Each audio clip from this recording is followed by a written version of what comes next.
Delfinai šiltakraujai vandens žinduoliai, priklausantis dantytojų banginių pobūriui. Delfinų jaunikliai, kaip ir žmogaus kūdikiai, gimę turi įkvėpti oro ir maitinasi mamos pienu.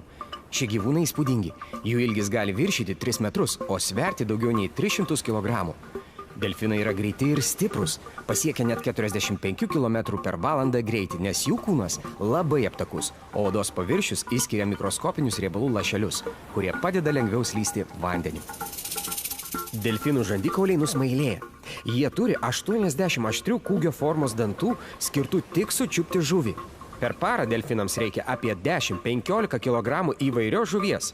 Dantis padeda patinams poravimosi metu išsiaiškinti ir tarpusavio santykius. Delfinai kvėpuoja oru, todėl kas kelias minutės iškyla iš vandens. Žmogus vienu įkvėpimu atnaujina plaučiuose tik 15% oro, o delfinai iki 90%. Viršugalvyje esanti kvėpavimo anga neriant stipriai užsidaro. Ilgiausiai po vandeniu delfinai gali išbūti iki 15 minučių. Vandeninė orientuoti šiems gyvūnams padeda ne tik rega, klausa ir lytėjimas, bet ir echolokacija. Delfinai, siųsdami aukšto dažnio garsus pagal grįžusį jų aidą, nustato daikto formą, dydį, atstumą iki jo ir net skirtingas žuvų rūšis. Nugaros pelekas padeda išlaikyti pusiausvyrą.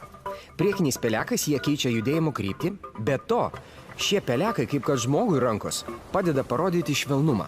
Svarbi delfino kūno dalis yra uodega, su 2 pelekinėmis skiautėmis. Tai variklis, kurio dėka jis juda. Žuvų uodegos yra vertikalios, pritaikytos plaukti tik po vandeniu, o delfinų horizontalios, nes jiems reikia iškilti į vandens paviršių. Juodosios jūros afalina – porūšis gyvenantis Juodojoje jūroje. Dažniausiai gyvena grupėmis po 10–20 gyvūnų, yra poligamai. Afalinos vaikuojasi kas 4 metai, nėštumas trunka 12 mėnesių. Pirmojo jauniklio patelės susilaukia 7 metų. Gimęs delfinukas sveria 13–16 kg. Jo ilgis siekia iki 1,3 metro, maitinasi motinos pienu iki 1,5 metų ir ilgiau. 20 amžiaus viduryje Juodojoje jūroje gyveno apie 2,5 milijono afalinų. Tačiau dabar jų skaičius yra stipriai sumažėjęs.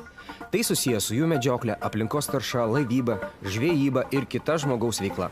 Juodosios jūros afalinos yra įtrauktos į nykstančių laukinės faunos ir floros rūšių tarptautinės prekybos konvencijos saugomų gyvūnų sąrašą. Jūrų muziejuje delfinai gyvena nuo 1993 metų. Jie ne tik dalyvauja pasirodymuose, veda jauniklius, bet ir padeda žmonių vaikams terapijos programoje. Moksleiviai su šiais gyvūnais susipažįsta ir išmoksta saugoti jūrą ir jos gyvastį edukacinių programų ir pamokų metu. Muziejus padeda įgyvendinti Lietuvoje susitarimo dėl mažųjų banginių apsaugos Baltijos ir Šiaurės jūrose direktyvą. Rengia tarptautinės jūros kiaulės dienos renginius, kurių metu yra skleidžiama žinia apie artimojoje jūroje gyvenančius delfinų giminaičius – Baltijos jūros kiaules. Delfinais itin rūpestingai rūpinasi kvalifikuotų specialistų komanda – veterinarijos gydytojai, biologai, treneriai. Jie nuolat tobulinasi, nes muziejus yra Tarptautinės jūrų žinduolių trenerių asociacijos, Tarptautinės jūrų žinduolių gydytojų asociacijos ir Europos jūrų žinduolių prižiūrėtojų asociacijos narys.